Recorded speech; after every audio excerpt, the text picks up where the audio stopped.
Hello there and welcome back to the DaveTech YouTube channel. In this video, I'm going to show you how to use AI on Android TV. So this is how we're going to do it. We're going to go to apps and go to Google.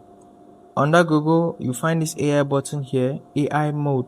So click on AI mode and you could find, maybe you have a question on how you want Google to help you find out training for first marathon.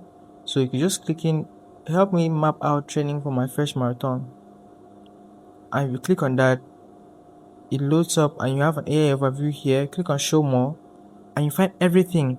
So training for your first marathon requires a 16 to 20 week plan, focusing on building weekly mileage, a consistent long run, and adequate recovery. You can find what the long run is, the week structure.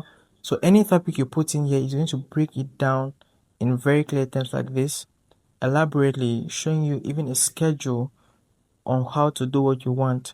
So try this out and let me know what your results are using AI mode on Google. So this is how you use AI right on your Android TV. If you found this insightful, hit that like button, subscribe to the channel, and I'll see you in the next video with content as good as this.